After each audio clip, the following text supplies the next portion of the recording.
Hi అండి, నేను మీ Shilpa Vinay. Welcome to Vinsi kitchen.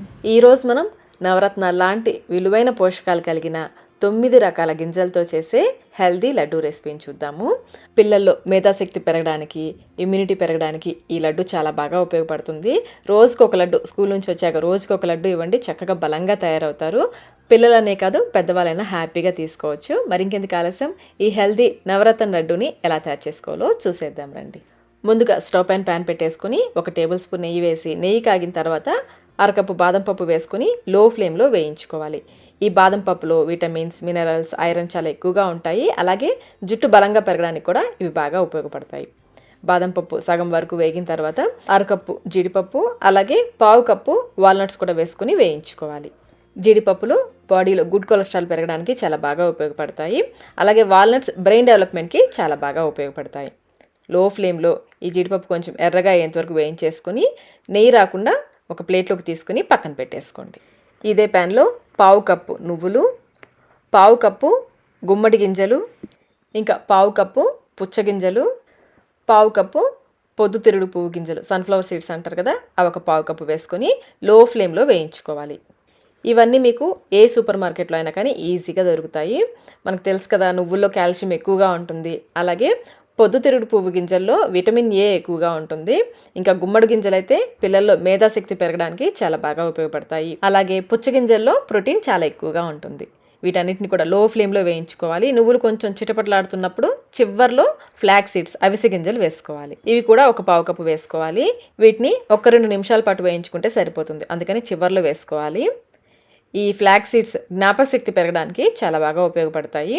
అలాగే వీటిలో ఒమేగా 3 ఫ్యాటీ యాసిడ్స్, ఇంకా ఐరన్ చాలా ఎక్కువగా ఉంటాయి. బ్లడ్ బాగా పట్టడానికి, అలాగే గుండె జబ్బులు రాకుండా కూడా చేస్తాయి. జుట్టు బలంగా పెరగడానికి కూడా ఈ ఫ్లాక్ సీడ్స్ బాగా ఉపయోగపడతాయి. ఇలా వేయించేసుకుని వీటిని కూడా మనం జీడిపప్పు, బాదం పప్పు వేసుకున్నాం కదా, ఆ ప్లేట్లోకి వేసేసుకుని పూర్తిగా చల్లారనివ్వాలి. ఇప్పటి వరకు మనం 8 రకాల గింజలు వేసుకున్నాం కదా, నవరత్నాల్లో 9వ ఏంటో చూద్దాము. మళ్ళీ స్టవ్ పైన ప్యాన్ పెట్టేసుకుని 1 కప్పు ఫూల్ మకానా, తామర పువ్వు గింజలు అంటారు కదా, వాటిని వేసుకుని లో ఫ్లేమ్లో ఇవి కొంచెం క్రిస్పీగా అయ్యేంత వరకు వేయించుకోవాలి. ఈ ఫూల్ మకానా లివర్ని హెల్తీగా ఉంచడానికి చాలా బాగా ఉపయోగపడతాయి. చూడండి, ఈ విధంగా క్రిస్పీగా అయ్యేంత వరకు వేయించేసుకుని వీటిని కూడా తీసి పక్కన పెట్టేసుకోండి. ఇప్పుడు మళ్ళీ స్టవ్ పైన ప్యాన్ పెట్టేసుకుని 1 టేబుల్ స్పూన్ నెయ్యి వేసి, ఈ నెయ్యిని ప్యాన్ అంతా స్ప్రెడ్ చేసుకోవాలి. ఇప్పుడు ఇందులో పావు కప్పు గోంద్, ఎడిబుల్ గమ్ అంటారు కదా, పావు కప్పు వేసుకోవాలి. చలికాలంలో ఈ గోంద్ని బాగా ఉపయోగిస్తారు. బాడీలో ఇమ్యూనిటీ పెరగడానికి, అలాగే బోన్స్ స్ట్రాంగ్గా అవడానికి ఈ గోంద్ చాలా బాగా ఉపయోగపడుతుంది. లో ఫ్లేమ్లోనే వేయించుకోవాలి. చూడండి, చక్కగా పొంగుతాయి. ఇవి మనకి సగ్గుబియ్యం పొంగినట్లుగా బాగా పొంగుతాయి. ఈ విధంగా వేయించేసుకుని వీటిని సపరేట్గా మరొక గిన్నెలోకి తీసుకుని పక్కన పెట్టేసుకోండి. అలాగే ఇదే ప్యాన్లో అరకప్పు తురిమిన ఎండు కొబ్బరి వేసుకుని వేయించుకోవాలి. ఈ ఎండు కొబ్బరి వేయడం వల్ల లడ్డూలకి రుచి బాగుంటుంది. అలాగే ఎండు కొబ్బరి కూడా హెల్త్కి చాలా మంచిది. చూడండి, ఈ విధంగా లైట్గా కలర్ చేంజ్ అయితే సరిపోతుంది. ఈ విధంగా వేయించేసుకుని ఒక గిన్నెలోకి తీసుకుని పక్కన పెట్టేసుకోండి. చివరిగా ప్యాన్లో 1 టీ స్పూన్ నెయ్యి వేసుకుని, నెయ్యి కాగిన తర్వాత 1 కప్పు ఖర్జూరం ముక్కలు వేసుకోవాలి. పండు ఖర్జూరం ముక్కలు 1 కప్పు వేసుకోవాలి. కప్లో మరి పైన కాకుండా కొంచెం నొక్కి పెట్టి వేసుకోండి, కొంచెం ఎక్కువ వేసుకుంటేనే బాగుంటుంది. లో ఫ్లేమ్లో 5 నిమిషాల పాటు వేయించుకోవాలి. పిల్లలు డేట్స్ తినమంటే తినరు కదండి, చక్కగా ఇలాంటి స్వీట్స్ ఏమైనా చేసినప్పుడు అందులో వేసేస్తే వాళ్ళకి వేసినట్లు కూడా తెలీదు, చక్కగా తినేస్తారు. ఖర్జూరంలో ఐరన్ ఎక్కువగా ఉంటుందండి, బ్లడ్ బాగా పట్టడానికి ఉపయోగపడతాయి. బ్లడ్ తక్కువగా ఉన్న వాళ్ళు రోజుకి ఒక 3-4 ఖర్జూరం తింటే చాలా మంచిది. ఈ విధంగా లో ఫ్లేమ్లో 5 నిమిషాల పాటు వేయించేసుకుని ఒక గిన్నెలోకి తీసుకుని పక్కన పెట్టేసుకోండి. ఇలా మనం వేయించుకున్న వాటన్నిటిని కూడా పూర్తిగా చల్లారనివ్వాలి. ముందు మిక్సీ జార్లో పూర్తిగా చల్లారిన గోందు ఉంది కదా, అది వేసేసుకుని దీంతో పాటుగా 4 యాలకులు కూడా వేసి మెత్తగా గ్రైండ్ చేసుకోవాలి. చూడండి, ఈ విధంగా బాగా మెత్తగా గ్రైండ్ చేసుకుని ఇప్పుడు ఇందులో ముందు గింజలు వేసుకోవాలి. వేయించుకున్న గింజలు ఉన్నాయి కదా, సగం వరకు వేసుకుని కచ్చా పచ్చగా గ్రైండ్ చేసుకోవాలి. సగం వరకు నలిగిన తర్వాత మిగిలిన నట్స్ కూడా వేసేసుకుని ముందు కచ్చా పచ్చగా గ్రైండ్ చేసుకోండి.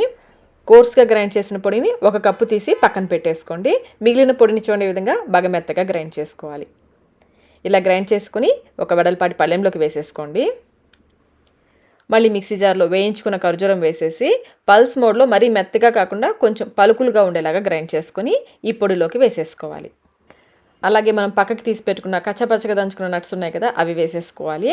ఇంకా మనం వేయించుకున్న ఎండు కొబ్బరి ఉంది కదా, అది కూడా వేసేసుకొని అంతా ఒకసారి బాగా కలిసేలాగా కలుపుకోవాలి. ఖర్జూరం అంతా కూడా ఈ పౌడర్లో బాగా కలిసేలాగా కలుపుకోవాలి. ఖర్జూరం మరీ మెత్తగా కాకుండా కొంచెం పలుకులుగా గ్రైండ్ చేసుకుంటే తినేటప్పుడు మధ్య మధ్యలో తగులుతుంటే బాగుంటుంది. అలాగే కొన్ని నట్స్ను కూడా మనం కచ్చపచ్చగా గ్రైండ్ చేసి వేసాం కదా, దానివల్ల లడ్డు తినేటప్పుడు మధ్య మధ్యలో తగులుతుంటే బాగుంటుంది రుచి. ఇలా బాగా కలిపేసుకొని పక్కన పెట్టేసుకోండి. ఇప్పుడు స్టవ్ పైన కొంచెం పెద్ద గిన్నె పెట్టేసుకొని ఇందులో 1 కప్పు తురిమిన బెల్లం, 1/2 కప్పు నీళ్లు పోసి బెల్లాన్ని కరిగించుకోవాలి. ఇక్కడ నేను తాటి బెల్లం వేస్తున్నాను. తాటి బెల్లం ఆరోగ్యానికి చాలా మంచిది, మామూలు బెల్లం కంటే ఐరన్ చాలా ఎక్కువగా ఉంటుంది. ఈ బెల్లంని లేత తీగ పాకం వచ్చేంత వరకు ఉడికించుకోవాలి. మధ్య మధ్యలో పాకం చెక్ చేసుకుంటూ ఉండాలి. కొంచెం పాకం తీసుకుని చేత్తో తాకి చూస్తే మనకి తీగలాగా రావాలి. చూడండి, ఈ విధంగా తీగలాగా రావాలి. ఈ విధంగా ఉడికించుకొని స్టవ్ ఆఫ్ చేసేసుకోండి. ఇప్పుడు ఇందులో మనం తయారు చేసుకున్న పొడి ఉంది కదా, అది వేసేసుకోవాలి. మొత్తం ఒకేసారి కాకుండా కొంచెం కొంచెం వేసుకుంటూ చూసుకుంటూ కలుపుకోవాలి. నేనైతే స్వీట్నెస్ కోసం కొంచెం బెల్లము అలాగే కొంచెం ఖర్జూరం వేశాను. బెల్లంలో ఐరన్ ఎక్కువగా ఉంటుంది కదా, అందుకని కొంచెం బెల్లం కొంచెం ఖర్జూరంతో చేస్తున్నాను. అదే డయాబెటిక్స్ ఉన్న వాళ్ళైతే మొత్తం ఖర్జూరంతో కానీ లేదంటే కొంచెం తేనె వేసుకొని కూడా లడ్డూల్ని చేసుకోవచ్చు. నేను మొత్తం పొడి వేసేసాను. కొంచెం వేడి తగ్గిన తర్వాత చేత్తో బాగా కలిసేలాగా కలిపేసుకొని కొంచెం కొంచెం ఈ మిశ్రమాన్ని తీసుకుని లడ్డూలాగా చేసుకోవడమే. ఈ నవరత్న లడ్డు చేయడానికి నేను వీడియోలో చూపించిన 9 గింజలు వేసుకోవాలని లేదండి, మీకు అందుబాటులో ఉన్న ఏ గింజలైనా వేసుకోవచ్చు. చూడండి, లడ్డు అని చక్కగా వచ్చిందో కదా. ఇదే విధంగా మిగిలిన లడ్డూలన్నీ చేసుకోవాలి. అతి బలమైన గింజలతో చేసిన ఈ నవరత్న లడ్డు రోజుకొకటి తిన్నారంటే బాడీకి కావాల్సిన పోషకాలు, మినరల్స్, విటమిన్స్ అన్నీ కూడా చక్కగా అందుతాయి. వీలు కుదిరినప్పుడు ఇలాంటి హెల్దీ స్నాక్స్ చేసుకున్నామంటే పిల్లలకి స్కూల్కి పంపించడానికి కానీ, స్కూల్ నుంచి వచ్చాక తినడానికి కానీ, లేదా జాబ్ చేసేవాళ్ళు ఆకలేసినప్పుడు ఏదో ఒక సమోసా లాంటివి తినకుండా ఇవి బాక్స్లో పెట్టుకెళ్లారంటే చక్కగా హెల్దీగా తినొచ్చు. టేస్ట్ కూడా ఈ లడ్డూలు చాలా బాగుంటాయండి. టేస్టీగా హెల్దీగా స్నాక్స్ తినాలనుకుంటే ఈ లడ్డూని తప్పకుండా ట్రై చేయండి.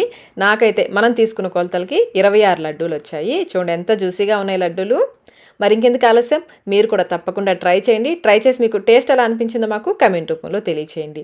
ఈ వీడియో మీకు నచ్చినట్లయితే లైక్ చేయండి, మీ ఫ్రెండ్స్కి, ఫ్యామిలీ మెంబర్స్కి షేర్ చేయండి. Thank you.